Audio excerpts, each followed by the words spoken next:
Hi friends, this is Ms Karyn and I'm going to read a book today. This book is called The Easter Bunny That Overslept. It is by Priscilla and Otto, Friedrich. The illustrations are by Adrienne Adams. In his cozy, warm burrow under the ground, the Easter Bunny was sound asleep. He was dreaming of Easter and the brightly painted eggs that he was going to bring to all the children. Easter came at last, but the Easter Bunny kept right on sleeping. There was no sun to wake him up, and it rained all day long. The children were very disappointed not to find any eggs hidden on their lawn or in their home, but their parents had bought some jelly beans, so they were not completely forgotten. It rained every day for a month, and the Easter Bunny slept right on. Early in May, the rain stopped. The sun shone into the Easter Bunny's burrow and woke him up. He yawned and he stretched and put on his new clothes because, of course, he thought it was Easter time. He even sang a little song to himself. I hip and I hop, my eggs are blue, red and green too. A pink one for you, all nice and new. Hippity hop.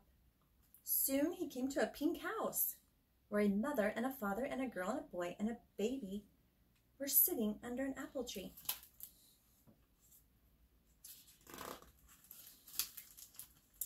They were eating chocolates, all except for the baby.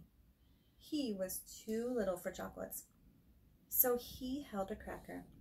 The Easter Bunny hopped up and started singing Happy Easter to you. It had the same tune as Happy Birthday. When the Easter Bunny finished his song, he offered his basket of Easter eggs. What's all this? Asked the father. What is this rabbit doing here?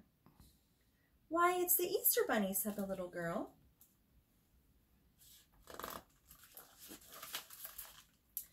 But Easter was weeks ago, said the mother. Today is Mother's Day. Bye-bye, said the baby.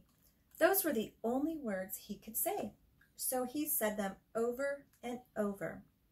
The Easter Bunny decided to try somewhere else. He looked sadly back as he hopped to a yellow house nearby, but no one there wanted any Easter eggs either.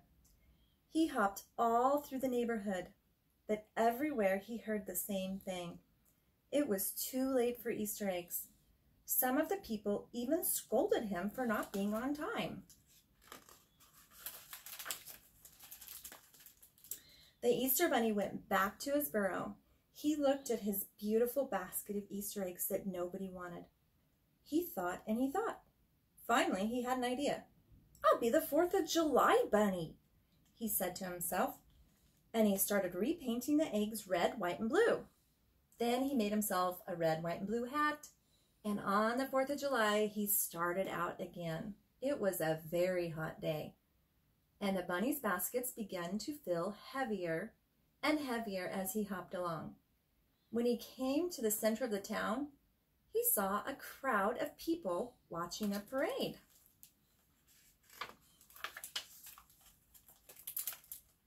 The band came first with trumpets and trombones, oom-pa-pa. Then came the soldiers, and then came the boy and the Girl Scouts carrying flags, and with them, proudly carrying his basket full of red, white, and blue eggs, hopped the 4th of July bunny.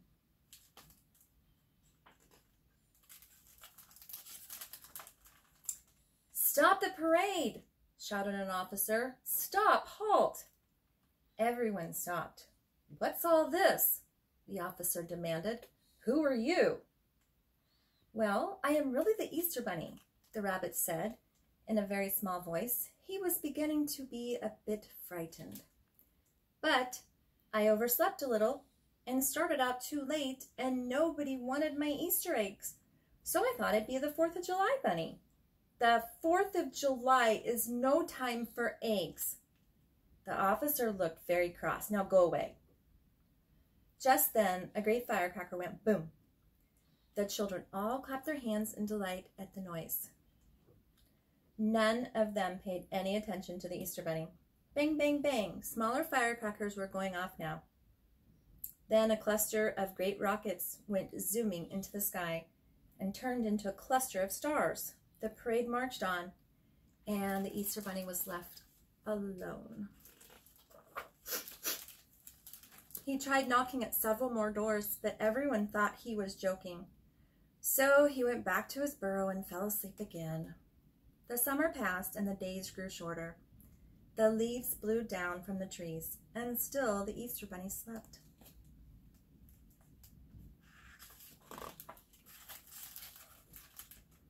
One black night, the wind howled outside. The Easter Bunny heard a loud knock. He jumped up and opened his door. There were little white ghosts standing in front of him. Boo! Just then, the wind blew very hard. The white sheets flapped on the three little ghosts. The Easter Bunny looked down and saw 3 pairs of brown shoes. It was Halloween. A trick or treat, one of the ghosts said. Wait right there, the Easter Bunny said happily, and he went back into his den to get his Easter eggs.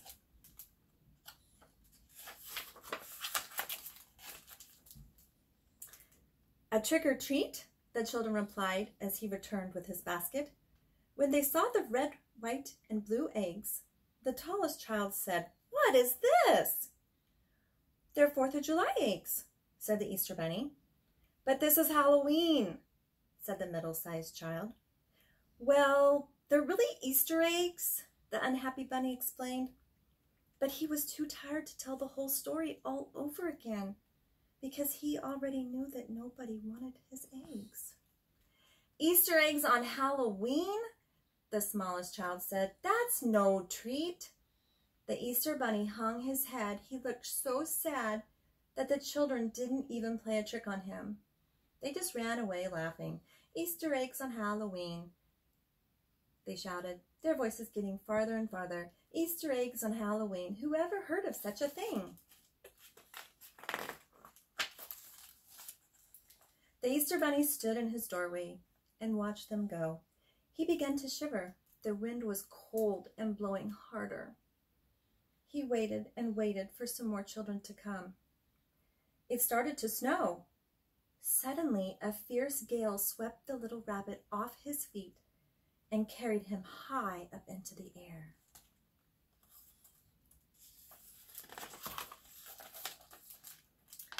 When at last he came down, he rubbed his eyes. At first, all he thought he could see was snow. Then he caught sight of a sign that said, "Santa's house." The sign was shaped like an arrow, and it was pointing to a curving path that led between the 2 rows of Christmas trees. The Easter Bunny hopped down the path, and there, just around the bend, he saw the house. The next moment, he was knocking timidly on the door. Santa himself opened it. "Well, bless my soul," he said when he saw the bunny at his doorstep. "Come in, come in."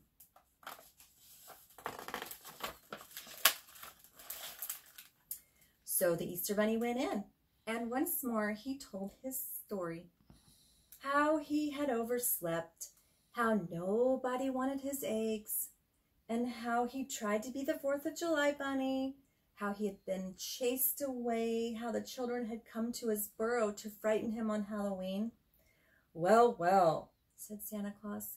"Well, well, well. There's nothing we can do about your Easter eggs.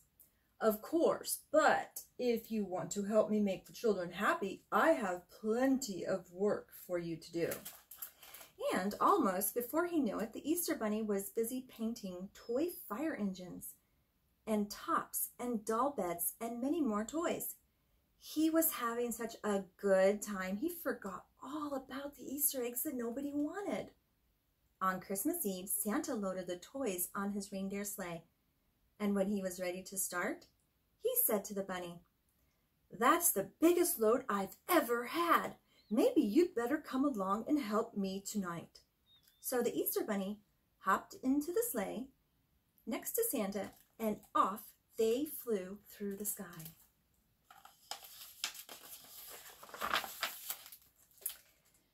Sometimes Santa would say the chimney was a little too narrow for him to climb down. Then the Easter Bunny would take some toys from Santa's pack, slide easily down the narrow chimney, and put the toys in the children's stockings that were hanging by the fireplace. And Santa Claus would say, "I never could go up and down all those chimneys as fast as that."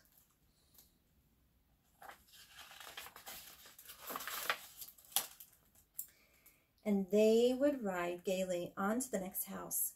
But after they had delivered the last present, the Easter Bunny began to feel a little tired from all of his traveling. He decided not to go back to his burrow and sleep until Easter came again.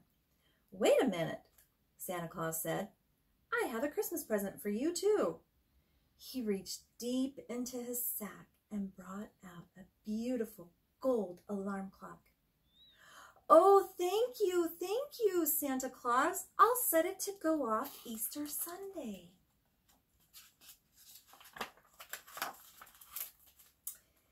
And the next year, when the golden alarm clock began to ring, the Easter Bunny jumped up and filled 2 baskets full of eggs. Then he hopped up the same pink house that he had visited the year before. A little boy called, "Hi, Easter Bunny." It was the same baby who could only say bye-bye the year before. "Happy Easter," the Easter Bunny called gaily. He offered the little boy an Easter egg, and the little boy took it. The Easter Bunny was very happy. It was so nice to be right on time, and because of his gold alarm clock, he was never late delivering his Easter eggs again. Now, friends, I really hope you enjoyed this book. As you can see, this book is really old. I bought this book 26 years ago at a library for $1. And this book was actually printed, this actual book was printed in 1959. It's very, very old. But the story is still a very good story, and the author and his wife both wrote the story, and they wrote the story. His wife had once said that it was an Easter where all it did was rain. And a lot of people thought they should put Easter off until May because they couldn't go out for an Easter egg hunt.